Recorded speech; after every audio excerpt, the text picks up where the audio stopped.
안녕하세요. 마태복음 산책입니다. 마태복음을 묵상하면서 더욱 예수님을 따라가는 저와 여러분이 되었으면 좋겠습니다. 먼저 마태복음 19장 퀴즈 정답부터 살펴보겠습니다. 1번, 예수님께서 누구든지 음행한 이유 외에 아내를 버리고 다른 데 장가드는 자는 어떠한 죄를 범하는 것이라고 하셨나요? 정답은 간음입니다. 2번, 부자 청년은 무엇이 많아서 근심하며 예수님을 따르지 못하고 떠나가고 말았나요?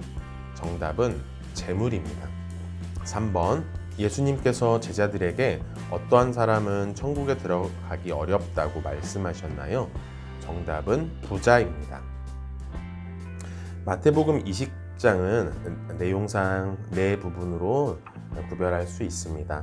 1절부터 16절까지는 포도원의 품꾼들에 관한 비유가 나옵니다. 17절부터 19절까지는 예수님의 순환을 예고하시고요.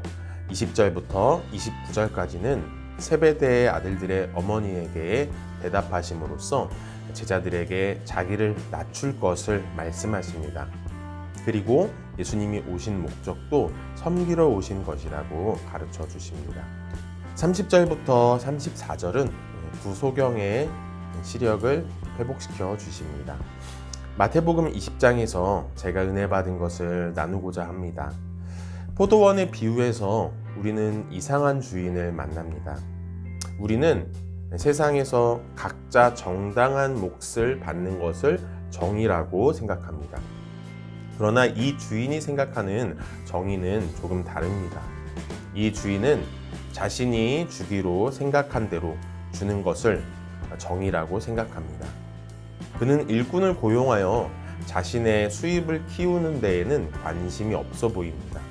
그는 일자리가 없는 사람들에게 일감을 주기 위해 포도원을 운영하는 사람처럼 보이죠. 그 주인은 하늘나라의 주인이신 하나님의 마음을 대변합니다. 하늘나라는 이 땅에서 통하는 기준이 뒤집어지는 곳입니다. 그 기준을 이해하지 못하면 이른 아침부터 일한 사람들처럼 하나님의 주권을 이해할 수 없어서 분노하게 됩니다. 당시 바리새파 또 율법주의자 사람들은 자신들이 하나님께 가장 큰 몫을 받을 대상이라고 자부심을 가지고 있었습니다. 하지만 예수님은 그들만 못한 사람들에게도 하나님의 동일한 은혜와 사랑을 베푸신다고 말씀하셨습니다. 그것이 그 바리새인들을 분노케 하였습니다.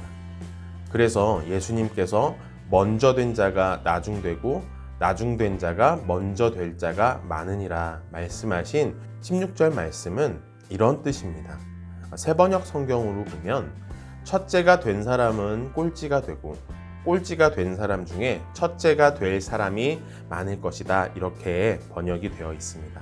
이 말씀에서 첫째들은 스스로 의롭다고 여겼던, 자부하던, 나는 율법을 다 지켜서 스스로 의로워졌다고 생각하는 사람들이고, 꼴찌는 하나님 앞에 가난한 심령으로 송구한 마음으로 살아가던 사람들이었습니다.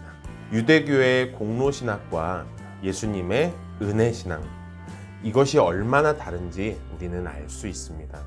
우리는 이런 하나님의 나라를 살아가는 사람들입니다. 그 은혜로 인하여 하나님 나라에 조건 없이 받아들여졌습니다. 그래서 우리의 구원은 나 자신의 어떤 의도 자랑할 수 없습니다. 그 누구도 정죄할 자격이 없습니다. 저와 여러분도 이런 하나님의 어메이징한 은혜를 받은 사람들입니다.